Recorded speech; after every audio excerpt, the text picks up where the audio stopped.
Ladies and gentlemen, my pedestrians, welcome back to the Gab Street Podcast. And if you're new, welcome.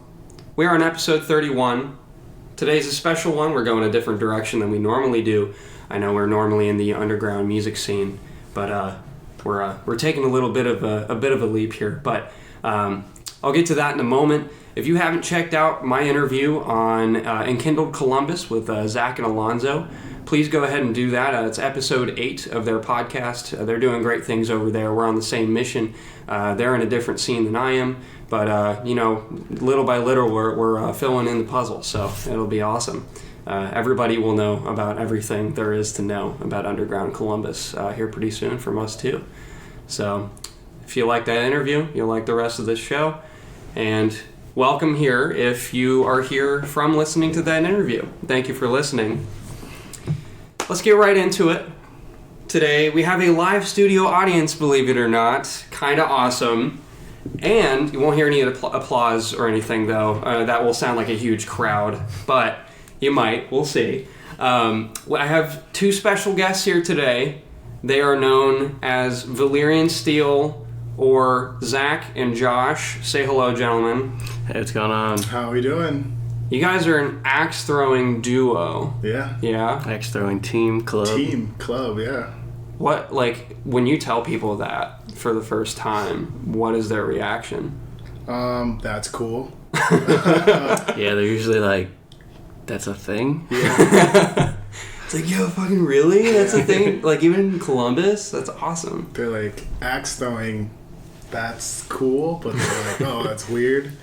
Wait, I don't know if that's supposed to happen here. Yeah, they're kind of standoffish with us. Like, okay. Really? I'm surprised. So you guys came into Dueling Axes. Mm-hmm. When was the first time you guys came in? Was it our very first leagues? February. So yeah. February we went there. This year? This year, yeah, 2019. Hell yeah. We went in as like a date night, just, to have fun. And we liked it so much, as we were leaving. I think it was Mike. Same day, wasn't it? Same day, yeah. Mike was like, hey, you guys look like you're having fun. We have leagues. Me and Josh, immediately we looked at each other and we're like, let's just do it. Like, dude, we're doing this. We're doing this. So we joined leagues, it was Winter League, was it? Winter yeah, League? our first one was the Winter League. We took second place. Oh yeah. Yeah, so we're like, well, we're kind of good. Let's, keep it going. And it just kept going and going and going. Yeah, here we are. Yeah, Valyrian Steel. Here we are. Because we're both so competitive that we wanted to we wanted to be at the very top of it. Yeah. Man, that's dope. So even taking second place was painful. Even though it was 2 weeks in. Where did this interest in axe throwing stem from? What I don't think there was an interest at all until we went there. Yeah. Like Josh said, we're super competitive, so anything we do is just, we want to do it well, whatever we do, and we be the best we at saw a small tunnel of light at axe throwing, so we just kind of went for it, and I think we made the right decision. So. Oh yeah. I would agree because you guys are killing it so far. Thank you. As far as I can see. Thank you. I mean, you literally can kill things with axes, so Absolutely. that also works. But how did this dynamic duo come to be? How did you guys meet? Oh, well, we grew up together. Yeah. We're both from here on Ohio originally. Shout out H-Town. Yeah. Yep. So we grew up together. We played baseball together. We played football together. We went to middle school. We went to high school together. So we've known each other. And then we eventually split ways in our adult lives a little bit. Zach took off to New York. I went to the Marine Corps. And after several years, we finally met back up in Columbus. You're in Columbus, yeah. Oh yeah. So there's nothing there are no stories axe related in your childhoods or anything. Not really. Not growing up. Not axe related, but we've got some stories. We got some trouble here. What makes you guys a good team, you think? We're both good. Yeah. That's important. A great answer. There isn't too much cooperation to be had in an axe throwing duo, but I imagine you guys play off each other pretty well. That's the part. We're always building off of each other. Yeah. We both complement each other's strengths and weaknesses. So that's huge, and I think we just did that, naturally. We didn't even put a game plan. Josh is really good at one thing. I'm pretty good at another thing, and whatever either of us aren't good at, we kind of just we are both pretty good at. So it's it works really well. We're starting to get like systematic with it too. Absolutely, like down to a science. Like we can hit a very, very small, piece of paint on the way board. we practice is changing. The way we compete, the way we like even talk to each other about what we're doing wrong, the way we like evaluate an axe we're throwing is changing. Like we're really starting to like hone in on what will take us to the next level. Yeah, that's cool. And we wouldn't be able to do it like alone either. And are the factors that would take you to the next level kind of trade secrets? You wouldn't want to put them out there. I mean, we have our own secrets, but at this, I mean, it's common knowledge. Yeah, like, if anyone learn. has thrown an axe, I mean, I'm sure you can figure out like, oh, well, if you're either throwing too high or too low, or it is what it is. I'm sure you can figure it out. But we just kind of take that and put it into like a different level. One thing I always do is wherever we go or whoever we play, like I'm always watching the best guys. Yeah. So like the first time we ever competed, we were throwing for like a few weeks, and then we entered the Arnold Arnold Open, I think. Nice. So we were fresh. There's a couple professional throwers there, which we didn't even know at the time. Yeah, we knew nobody. Until like literally this weekend. The owner of Waddle was competing. Yeah. Damn, seriously? Yeah, the world champ was there. Jeez. That's shout awesome. out Mario. Yeah, shout out Mario Waddle. Oh yeah. But yeah, we didn't qualify for that. Mm-mm. Josh or Super, you were one. I was 1 point shy. Away. Damn. Yeah. But after that day, we both watched the top throwers and basically took what they did and put it into our own styles, and that kind of elevated our game. Cool. So from coming in one night of dueling axes to leagues to the Arnold, and now we're here, and now you've traveled for it out of the state. For axe throwing. Yes. That's crazy. Yes. That means you are professional, right? We debated about this. With the pros. We talked about that over the weekend. It's a possibility. Yeah. For sure. Yeah, we're all considering what makes when would you consider yourself a professional in this sport, and everybody had a different answer. Gotta get those sponsorships, man. Gotta get those. Yeah, that was one of that's the question. We had one of the throwers who was actually in the top 6, who was televised, Nice. who I had the privilege to go up against, John Bradley. Shout out John Bradley. Yeah, he was the U.S. Open returning champ. Yeah, he won in 2018. Mm. Cool. I don't know if you just heard in the background, but Foz is here yet again. He's been featured on the last few episodes, so hey, buddy, it's okay. We'll be back in here soon. A few of the top throwers have sponsorships that I believe pay them, pay their some sort of way. Yeah, that's cool. Pay their travel expenses. We're brainstorming on some sponsorships we can get here in Columbus. Hopefully coming soon. Within this year, or hopefully beginning of next year, we'll be there because we're both probably gonna go to Worlds. Josh is already qualified. I have to either win or come in second place again to Josh in the fall league, and I will qualify. So hopefully we're both there, or I can compete. Yeah, to you get do in. the wild card. I can do a wild card. I was speaking to one of the guys. He said, "Yeah, dude, if Zach doesn't make it, man, tell him to join up in the wild card thing. Yeah. He's gonna take it easy." And I was like, "All right, I'll tell him." So I mean, yeah. So we're both going to Worlds, and hopefully we'll have a couple of sponsorships by then. But if not, just that exposure will probably get some sponsorships. Yeah, I think the whole thing is broadcast too. It not is, just yeah, not just the top 6. It's going to be the whole tournament will be broadcast on ESPN too. Right. That's awesome. One. You don't gotta say a word. How can Tell me all about the trip. I want to know because I haven't gotten too many details about Iowa yet. I mean, should we start on the way there? Well, let's start with this. First of all, Zach wanted to fly the whole way to and from, and me being stubborn, I was like, dude, we could just drive. It's not that far. And we ended up compromising. We'll drive halfway to Chicago, then we'll fly halfway, and then we'll fly back to Chicago, and then we'll drive back.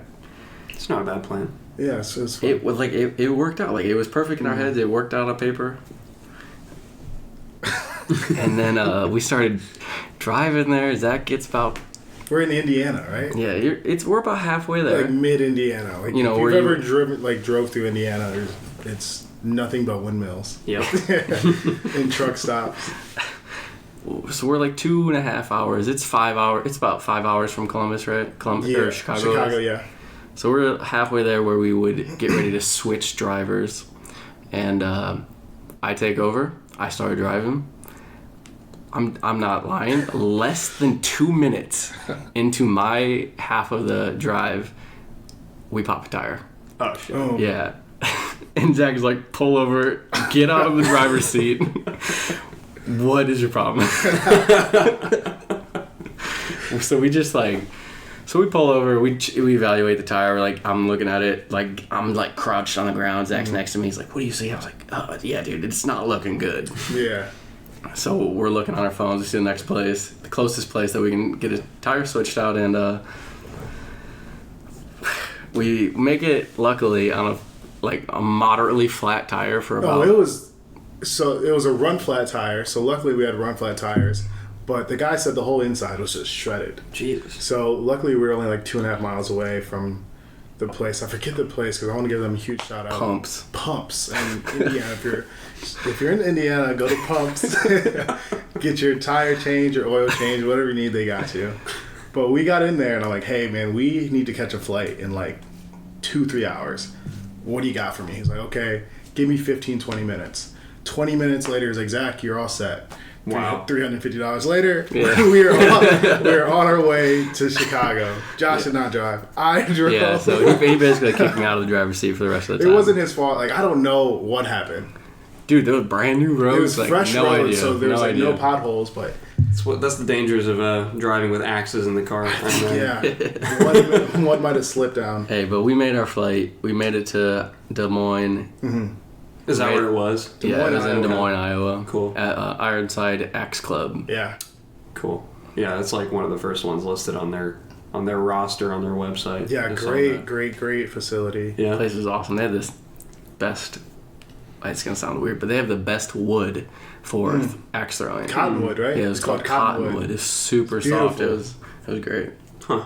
What constitutes it being better than, say, the white pine that we use? It just doing axes? sticks It's super very well. soft. Yeah, It's very soft. And when you wet it, as you should, and you axe throwing board, it's butter. It was almost like I was describing it like it was left out in the rain for a few days, like that sogginess. and like you could Yeah. like push your finger into it almost. Like Oh, that's perfect. Yeah. it was great. That's nice. Yeah. How many lanes was it there? 6, right? Oh, really? 6 double lanes. 6 double lanes and one like So 6 ranges. Okay. Yeah. Cool. So there's 12 total. Okay. Awesome. Yeah. It's, we got like 9 at Dueling Axes. That's comparable. That's cool. Oh, yeah. Shout out again, Dueling Axes. Our new location's opening up. Spring 2020, we are going to have a 12-lane facility. So Nice. it's going to be awesome. Up in New Albany. If there are any listeners up north, go ahead and check that out. It'll be really dope. But describe being there. What was like the competition, the stresses, the good moments? The competition is probably the best we've ever seen. Unreal. The best you will see. There's 3-4 returning champions, within the last 3-4 years. Just like everybody we would ever watch. Yeah. Like when we would study to try and get better, we would watch people on YouTube, we would watch people on Instagram. Like they were all there. Everybody we knew, like the big names in axe throwing, we were going against. That's great. And that was like a huge deal for us. Finally getting our chance to. What is the quote? It's like when your idols become your rivals is when you know you've made it. Yeah, basically. And that's kind of like the situation we were in. That's super cool. It was crazy. But I think the biggest thing that I took away from the weekend was just the axe throwing community itself. The people are fantastic. Absolutely. We got to go out one night with everyone. We had a blast, to say the least. But everyone is just so cool, so nice. Friendly competition, but it's still competition. As long as you're having fun, I think you'll do well. But if you treat it like, oh, yeah, I've got to kill this person next to me, you're probably not going to do as well. But everyone is just super, super nice and just great to be around. So I'm that's what I took away from that. That was great. Cool. Use my brain, use my muscle. And you guys were the only Columbusites there, Yeah. right? Yeah. And there was one guy from Cleveland. There was one guy from Cleveland. Yeah. I believe, and we were it. But let me tell you, Valyrian Steel made an impact. Yeah. Huge impact. Yeah. They won't forget Valyrian Steel. They won't forget dueling axes. Yeah. Why's that? I think we made a lot of friends. We networked really well, I believe. Yeah. We did make a lot of friends. We both did pretty well. You know, and plus our jerseys were a hit. Oh, yeah. Everyone loved our jerseys. Dude. Let's talk about the jerseys, man. Describe the jerseys real quick for the jerseys, for one, were Josh's idea. Nice. So that was a great. We said let's get some team gear, and Josh was like, "What do you think of this?" And he sends me this jersey. I'm like, "That's gorgeous." They're just like essentially baseball jerseys. Yeah, so right? it's a Nike Vapor baseball jersey. It's all black with white stripes on it. Yep. Like not like pinstripes, but just like white outlining. And I did up a little logo for our team, Valyrian Steel, and turned out pretty great, honestly. They're really good. And then we had Dueling Axes actually sponsored us Nice. for the U.S. Open, and we got to put their logo on the back. Nice. And that turned out great. Which looks good. And also, Dueling Axes sent out our coach with us. Yeah. Yeah.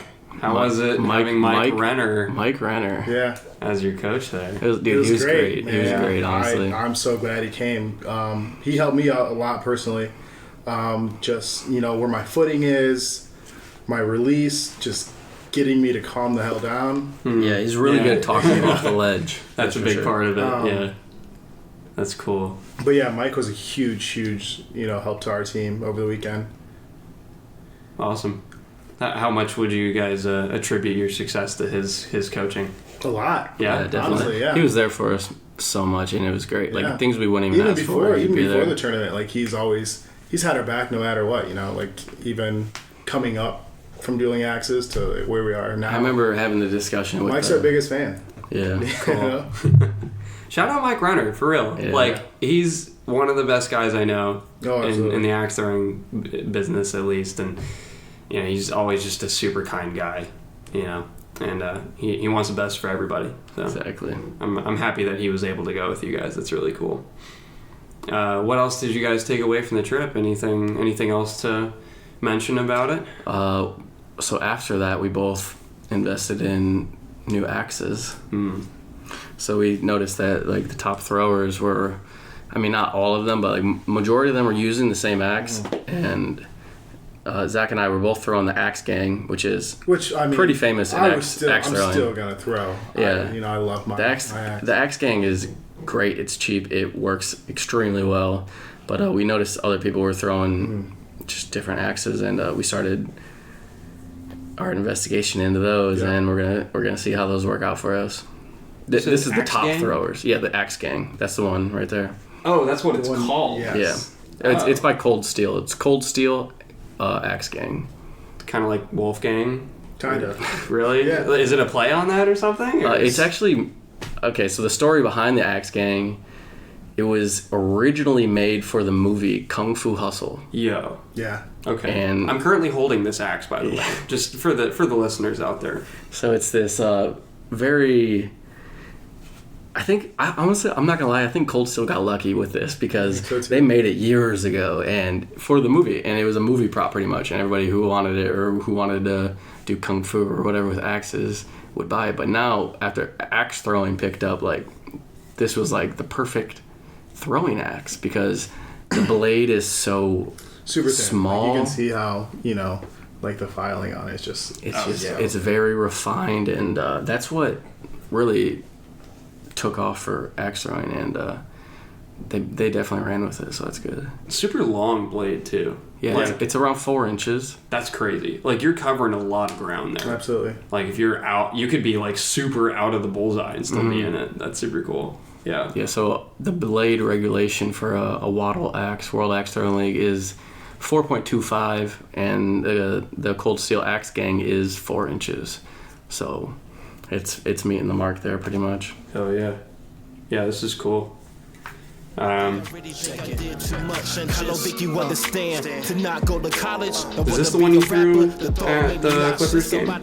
Yes, it is. Yeah, this very one right here? Not that exact one. But I have another a one of the same kind of... slightly. It's the same style, just slightly shorter. Okay. Let's talk about the game, shall we? Is that cool? Yeah, it's cool with me. How was that experience, being out on that fucking field and just, like, being able to, you know, be out there in front of everybody? Honestly, like, I didn't even think about it, like... At the moment? I didn't think it was stressful. Like, I just was having fun, and I was doing my thing. I was going to throw a bullseye, and that's what I did. Yeah, so...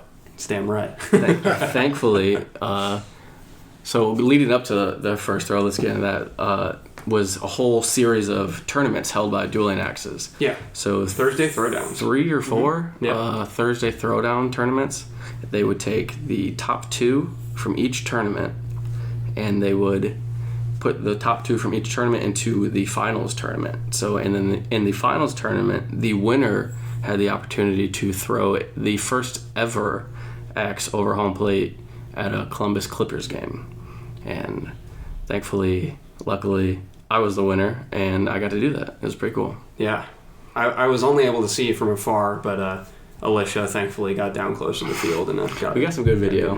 Yeah, it was super cool. We all went nuts when we saw it just nail it straight in the center. It was a good shot. That was super cool.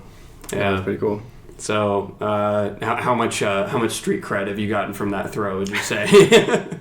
I actually had one person bring it up to me Really? at the U.S. Open, but that was it. That's cool. Yeah. I mean, even once. I mean, yeah, once enough. Yeah. You're like, oh yeah, I did that. You know, That was me. like, That was I'm me. cool, right? It was pretty cool because, like, it's like a history-making endeavor, you know? Like, Yeah. nobody's ever done it before, so. And it's Hopefully never happened in any other state either. Never Anything on planet first Earth. Ever. First ever. Dude, that's crazy. So, like, mixing sports like that. That's awesome. Yeah. So, what was it like to know, going back to the Open a little bit back in Iowa?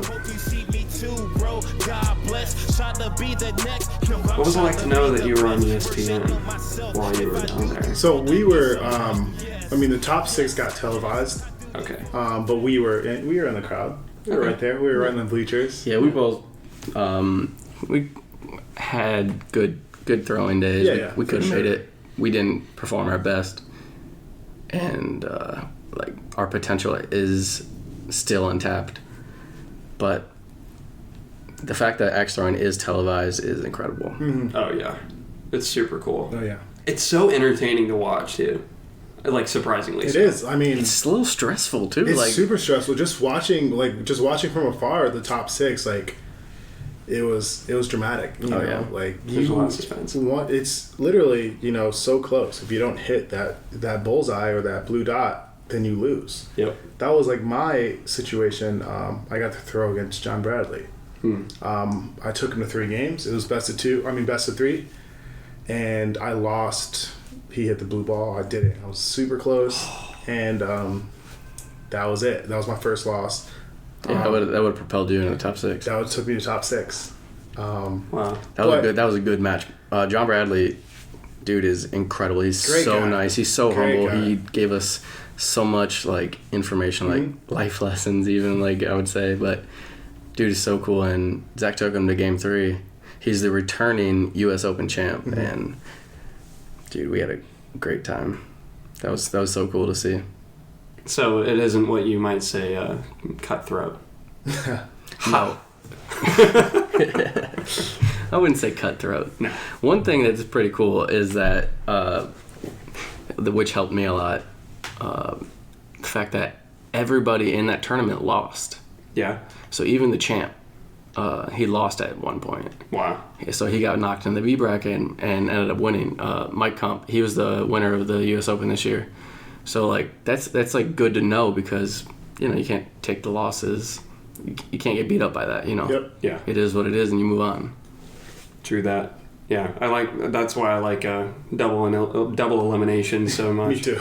Yeah. Me too. So especially with the dueling axes ones, because one of the Thursday throwdowns, I had the pleasure of throwing in it, and I won the first one, lost the second one by a single point, and then I got squashed the third one. Mm-hmm. But like after I lost the first one, I was like, yeah, I still got a chance. Yeah, It's all right. yeah. And then I still got my ass mopped on the floor, but like it was Nick that destroyed me. So yeah, he did. He works there too, right? Oh no, you're Oh, Nick. my buddy Nick Yeah. Johnson. Yeah. Oh, nice. Shout out Nick Johnson. Yo, Nick, that's my Nick boy. squashed me, dude. It was insane. No, the other Nick, I don't. You claim to be the best coach, but I'm just kidding.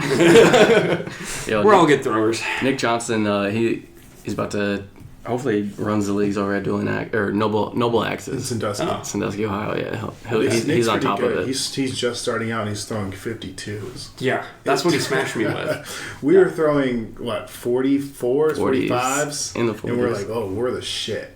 Now, if we don't throw a perfect game, which is 64, I'm going to go fucking cry at home. Like, I need to throw a perfect game. And that's why you had the 64 on the back of the jersey, right? Yep. Yeah. That's super cool. I love that. So, I mean, Nick is going to be, he's going to be pretty good. If he sticks with it, he's going to be very good. Cool. And that's going to be interesting. Absolutely. Dope. Keep it real with everything I say. Jumping on the bed, wagging So after all of this, I imagine it was a pretty life-changing thing to go and do and travel for this, and I mean that's pretty wild. Totally different environment. How do you guys plan on continuing after this opportunity? Well, like I said before, we have Worlds in December, right? In Tucson, Arizona. In Tucson, Arizona, which we will qualify for. First weekend of December. Yep. Cool. And then next month there's a tournament we're trying to go to in Tulsa. Angry Wood. Yeah. The Angry Wood tournament at Gotwood. At Gotwood. Shout out Gotwood. Yeah, that guy was super cool too. Yeah. That tournament has the largest prize pool for axe throwing ever. So Jeez. they have an $11,000 prize pool, Wow. and that's just nuts. We gotta make that. It's $11,000 coming our way.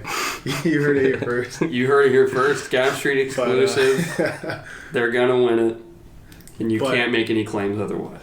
That's at the end of September, last weekend of September. Cool.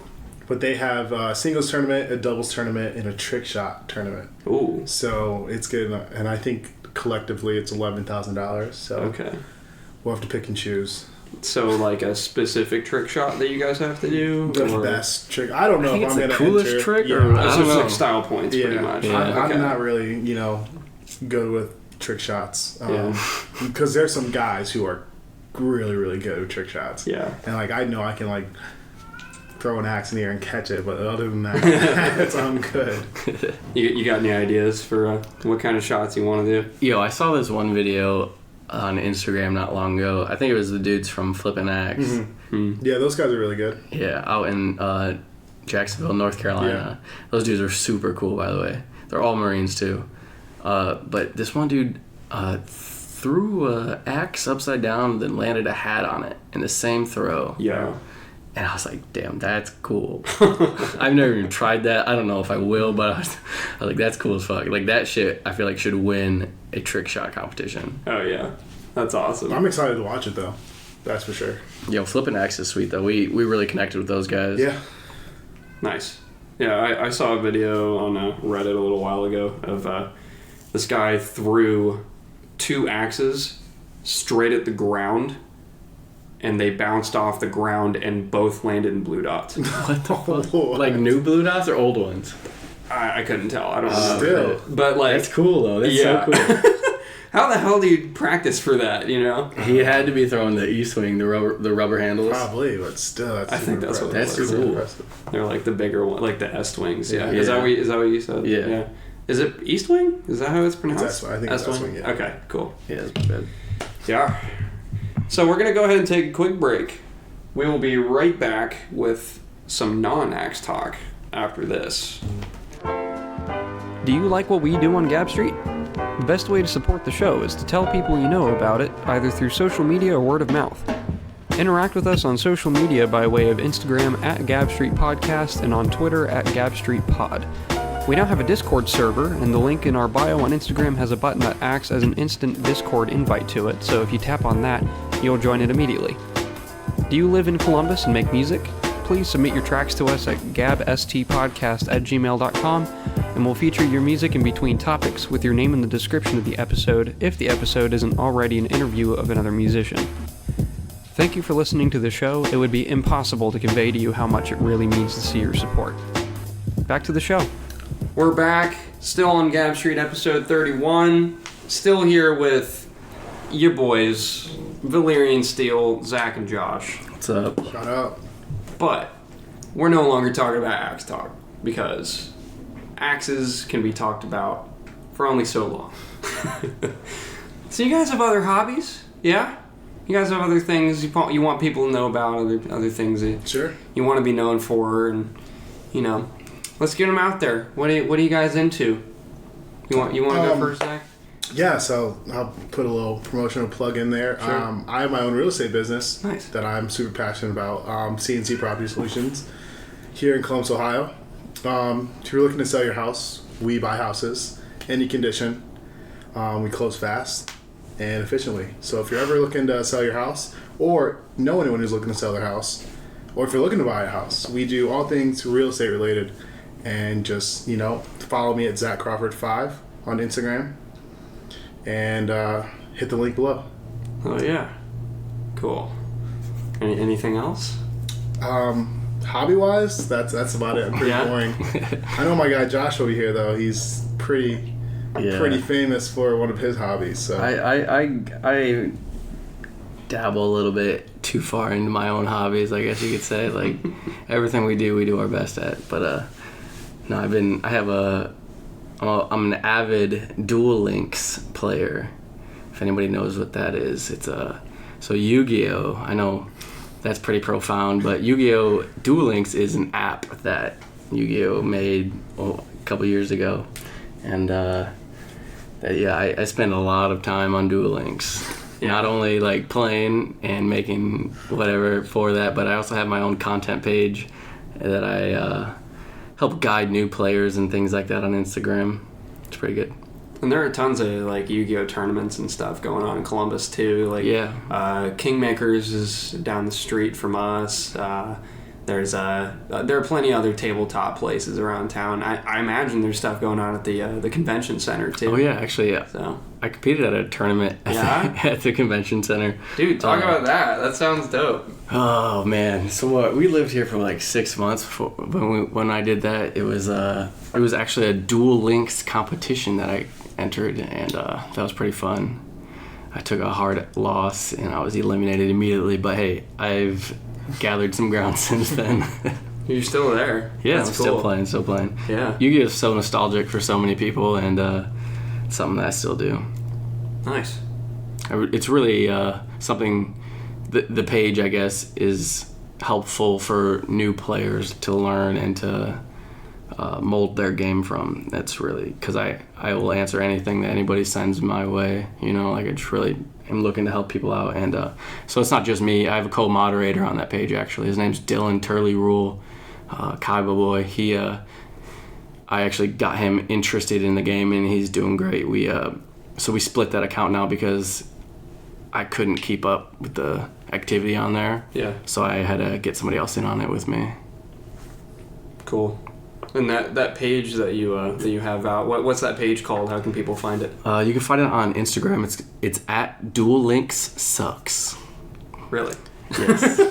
Duel Links Sucks. You just contradicted everything you just said. That was what I was going for when I started it. I was like, well, I need to make some attention. Like, I need to grab some people's attention when I start this. So that's what I went with. It's took it off, so it's cool. What's the story behind that page? What's on it?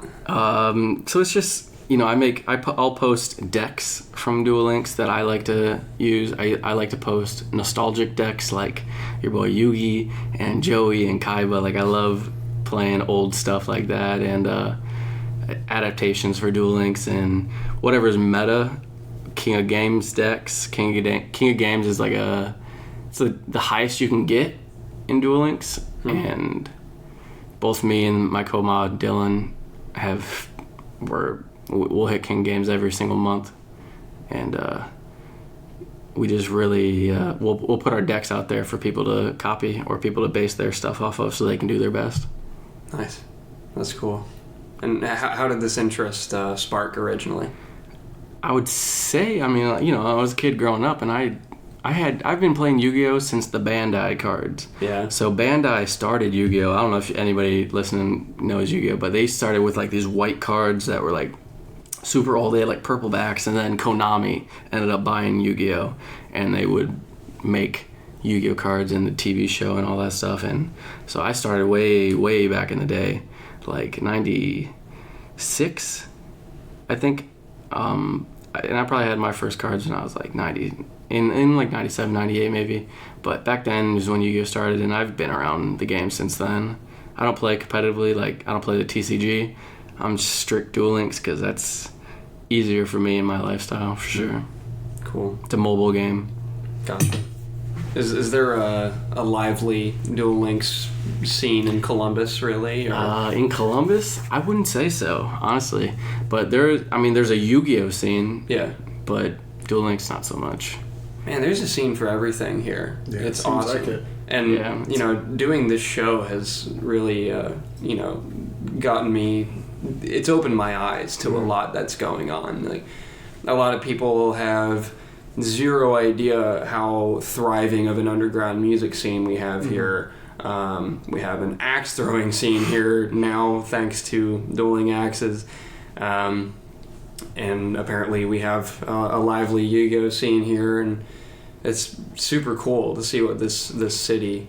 Yeah, I remember when we moved here, it was like Columbus was the second most up and coming city or some shit like that. So, yeah, top 5 at least. Yeah, dude, Columbus is really happening, and it's great to be a part of it. We're still growing. We're growing upward right now. Huge. Oh, Yeah, that's the skyscraper's the way at the moment. We're getting the new expansions, the North Market, getting some. Yo, I love the North Market, man. Yeah, isn't it great? North Market's so good. The ribs they have there and the tiramisu. That's it. It's one of my favorite spots. I love Yeah. it. They're adding like 28 floors to it or some shit. They're adding 28. Adding 28 floors to it. Yeah. There's 2 right now. Yeah. Holy shit. That's So, crazy. North Market is going to be a new addition to the Columbus night and day skyline. It's going to be a 30-story building that has residential units in it, has more space for business and restaurants and stuff like that. And apparently they're building all of this where the parking lot currently is. So I think part of it's also going to be a parking garage, as far as I know. But That'd be cool. yeah, like imagine, I mean, we have a pretty awesome skyline now, but there is like a gap between Nationwide and another building, and it'll fill that right in. So Nice. I'm pretty excited for that. There's also some development going on over on the what's it called? It's a Scioto Peninsula, I think, or something like that. There's some new buildings going on over near Cosi or something. It's like a whole new, like Bridge Park up in Dublin. Do you know about that development up there? No. It's like right along 33 Riverside. It's on the non-Dublin side, and then there's a pedestrian bridge. Oh, by the pedestrian bridge? Yeah. Yeah. And the bridge is going across the river to Main, like, I think it's like the high street of Dublin over here, and then Riverside, they're just building this huge-ass, like, complex. It's becoming a downtown Columbus up north, basically.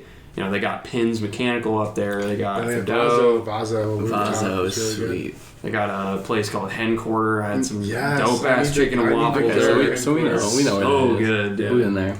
Yeah, there's a lot going on around here. I'm really excited for it. It's going to be really cool. Yeah, like we were in Des Moines, Iowa. What's going on over there? I mean, it was great. We had great pizza. We had crab rangoon pizza, which is Wait, Yeah, what? so we went to this Chinese pizza establishment. It was great. Dude, it was so cool. Yeah. It was so good. Do you know what it's called? I forget what it's called. No, I don't remember. Hongs. Fawns. Fongs. Fongs. Fongs. Yeah, Fongs. 'Cause I want to bet. Josh was like, oh, no, it's spelled this way. No, I was like, it's Fongs. Like, bongs, but with an F. It's bongs. And whatever Josh said, he pulled it up. He pulled it up on the maps. He was like, "Look, it's right here." I was like, "Okay, you win." We drive, and it's literally just this Chinese place in the middle of nowhere. And it was pretty sketchy. It was not the place. I was like, "This is not, this is not right. pizza." So, but we went to Fong's downtown, and we had crab ragoon pizza. They were on the Food Network. Yeah. The owner was on like a food show, and they won. And I see why, because the pizza was fantastic. Nice. It was crazy. We had a spicy Korean bulgogi pizza. That was great. General Tso's. Just comparing like Des Moines to Columbus, I would choose Columbus over Des Moines 10 times. I'm not being biased. I'm just saying like there's a lot more things in Columbus than over there. There's a lot of potential in Des Moines. Like you can definitely see they're like up and coming. I guess you could say, but Columbus is where it's at. Was not lively at all. Like Columbus, you can go out. What is it? Thursday? Yeah. Yeah. You go out tonight. Probably go out tonight. It's popping it's right jumping. now. Yeah. Yeah. It's crazy. Des Moines, you probably have to wait till the weekend. No, don't worry about being biased on here. You're on Columbus's #1 podcast for underground talent. Shout out. That's it. Don't worry about it too much. But yeah, just compared to other cities, Columbus is right up there. I love it. Yeah.